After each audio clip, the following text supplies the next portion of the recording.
Hey guys, wisdom number 49. Yep, only one more to go after this and you'll be done with me. Well, who knows, maybe not, but thank you to everyone who's been joining me on this journey and stuck with me all the way through. That's been amazing. So you can hear the insects around us now. I love this time of night. The final birds are flying over, the bats, and the insects are singing their nighttime chorus.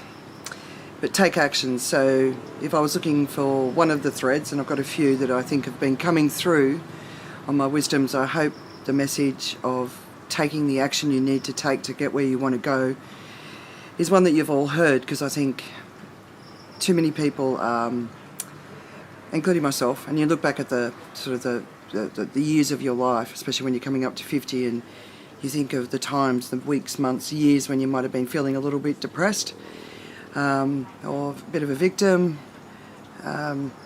It's that time you were frustrated with yourself because you weren't taking the action that you needed to take to get where you wanted to go. And I think too often we see that frustration is often misdirected at other people in our lives, when it's really about taking personal responsibility for our own decisions. And we all know that can be hard and challenging sometimes, right? So, but the first part of taking action is really making the decision. What do you want to do? What do you want to be? Do you want to be a performer? Do you want to be a CEO, an influencer, a musician, whatever it is? As long as it's realistic. If you're 40 years old and you want to be an Olympian gymnast, it's probably not going to happen, as an example, right? But yeah, so really making that decision, and then being committed to the decision, really firmly committed to the decision, because anything that you do after that point, if it's not serving that decision, then that's not a deep commitment. So the deep commitment to the decision, I think, is a really important thing. And then once you've decided, what do you need to learn next? What's going to help you? And where do you need to go for that learning? Is it going to cost you money? How do you get the money if you haven't got it? Are there other ways of learning if you can't afford to do it?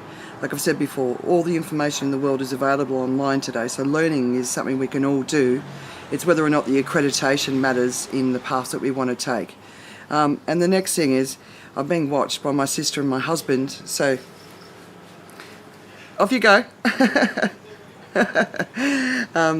Yeah.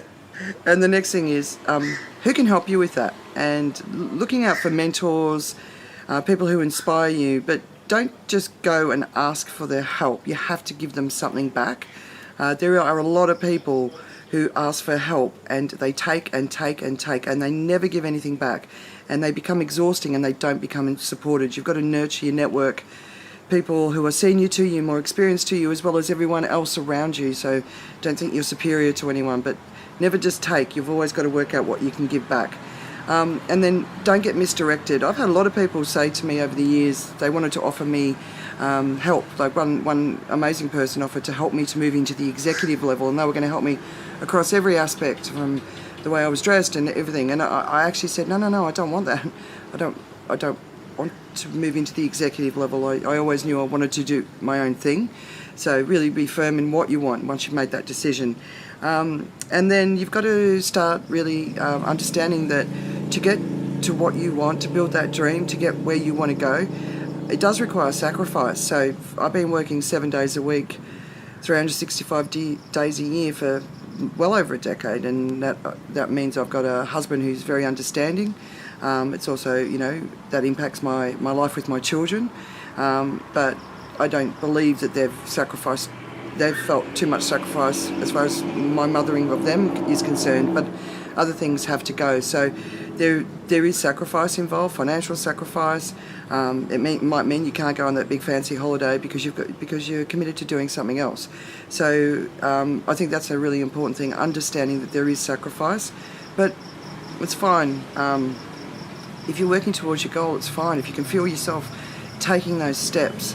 One of the things I've done is to build the future I wanted for myself and for my family, is to build my voice online, on my professional as well as personal pages. So that's been a really important part of my profile.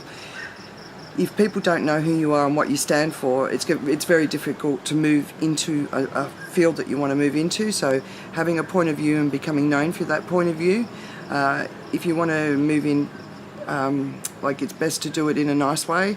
It's good to be challenging, but you don't want to be too aggressive, because try and bring people with you rather than push people away. Some fields, some topics do require being contentious, but not everything requires that. If you want to build your brand that way, that's fine, but it does close doors while it opens others, right? Everything's relative, right? So look, that's the fundamental message I've probably witnessed all my life is, if you want it, it's yours. You just got to make a commitment, and then you've got to go out there and get it. And you can do it. You can do it. You've just got to believe it. Got to lock those voices out of your head that are telling you can't. But make the decision. Start taking the steps you need to take. And I was going to say, if you're sitting here going into next year wondering, is this the year that you're going to achieve the goals? Put down 10 actions that you can take. Just 10. And make this year the year that you tick off all 10 of those actions. So whoever you are, whatever you're doing, whatever you want to do, everything's possible. It's up to you. No one's going to do it for you. So, wisdom number 49, take action. And tomorrow will be my last of the 50 wisdoms. I think I'm feeling a bit relieved about that. So, but in the meantime, list out those 10 steps. Take action.